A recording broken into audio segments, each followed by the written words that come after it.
Hey everyone, Balance here. Something that I've been wanting to do for a while is make a video about all of the games that you see on social media that show like these really fake ads all the time.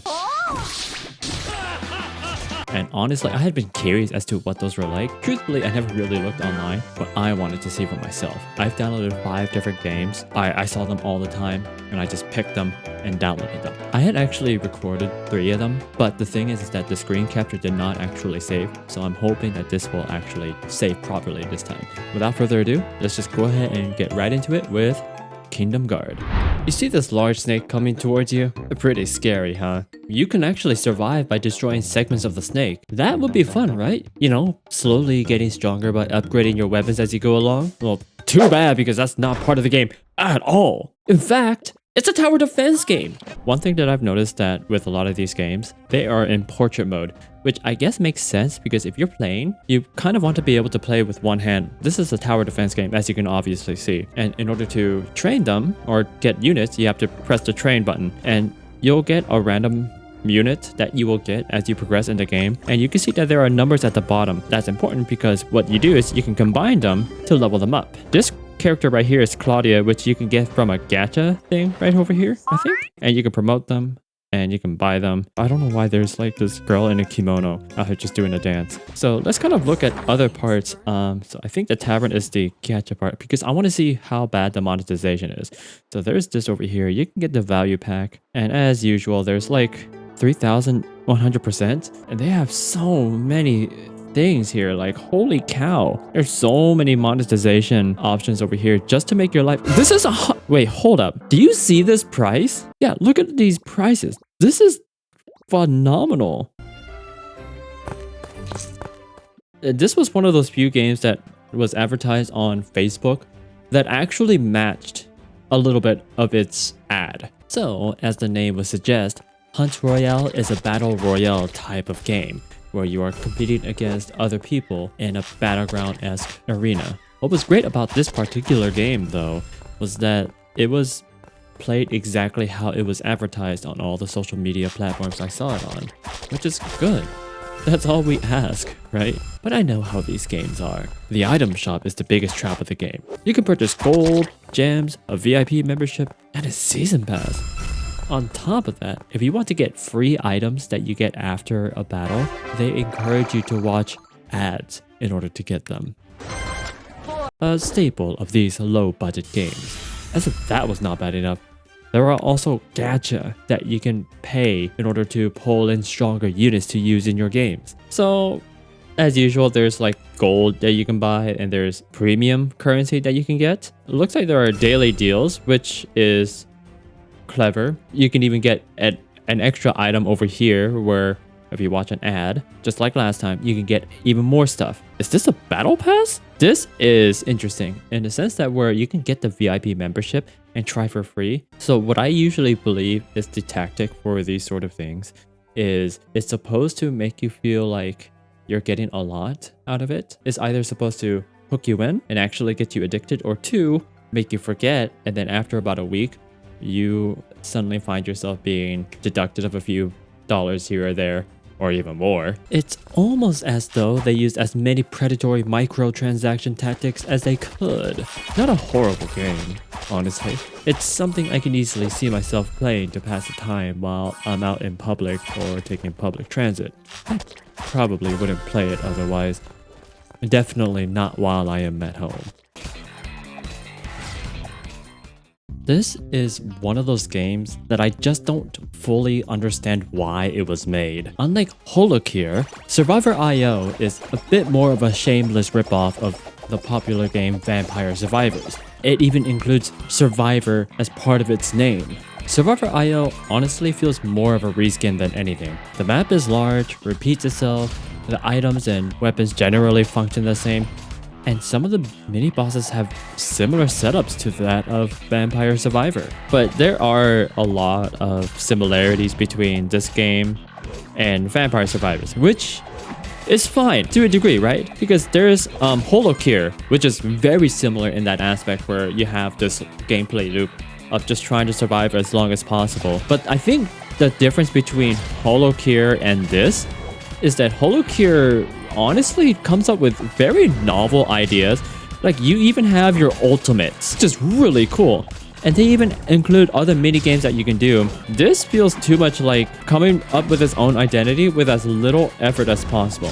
The gameplay and like the buffs that each weapon gives might seem a little too similar, but again, it's not the worst. I feel bad for constantly making these comparisons, but I think the easiest way for us to like judge these things is to make comparisons, right? I couldn't access the store because I hadn't leveled up enough, so I tried to look online as to what it could be that they're selling. And of course, the store is filled with opportunities to make your character stronger and look cooler with gacha-based cosmetics if you care about that. With Vampire Survivors being just $5, aside from possibly having a portable version of it, it doesn't seem to make much sense to me to spend money on a game that essentially plays the same exact way. Because let's be honest, the money that you spend on the gacha cosmetics along with any other microtransactions that will allow you to play for longer will end up being much more than if you were to spend that money just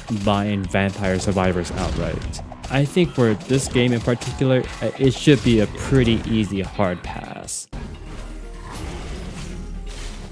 The next two games came from ads that gave me the impression that they were a little bit more premium than the previous games that I had just mentioned. Neverland in particular kind of reminded me of a different MMO that I played called Vindictus, where it was like an arcade beat 'em up style kind of game. I quickly found out that I was wrong. Instead, Neverland turned out to be more like one of those mid-2000s MMOs. The gameplay functioned mostly through pressing hotkeys for your skills and going through a sort of loop through those skills. There are some live action based skills such as dodging enemy attacks when it is telegraphed, but that's really it. What was surprising though was that it was actually an MMO. Oh, this is an actual MMO. We're with a bunch of other people that are playing. Are these actual other people? Tap to continue main quest. Oh, so it allows me to go.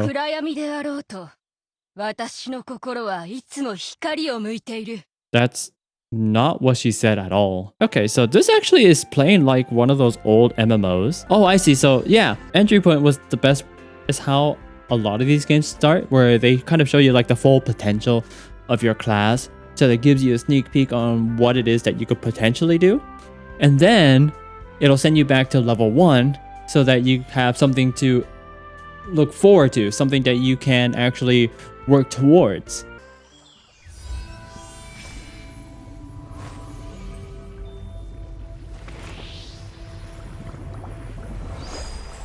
Her eyes look a little weird too. It almost looks like it's a little too spread apart. Combine into a new flower fairy. What? Combine?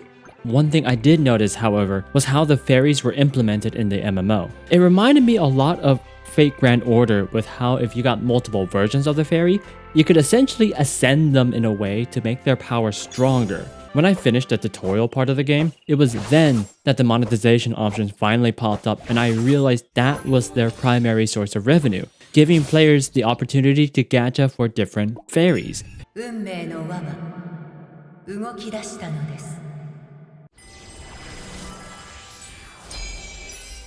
Summoning reward. Deploy the flower fairy you just got. Formation, tap to deploy.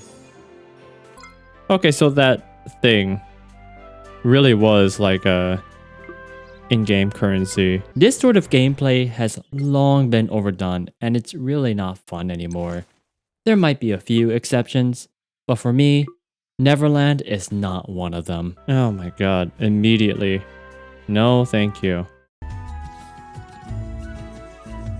Now, this game was perhaps the biggest mystery for me.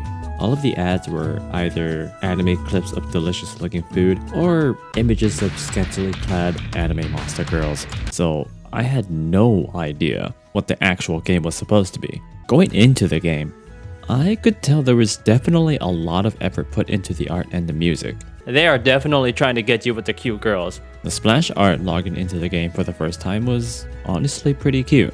In the dialogue, all of the characters had some little bit of animation that was going on, and the music is pretty relaxing, which I suppose kind of leans into that cozy game that they were trying to advertise. The gameplay, however, was very lackluster. It was essentially a glorified cookie clicker-esque game. How many times can you do this?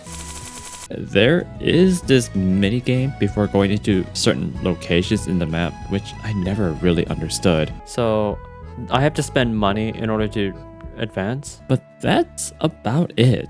I didn't play too much as there was a lot of story going on, which was pretty mediocre as well. I think it's because the developers know just how lackluster the gameplay is.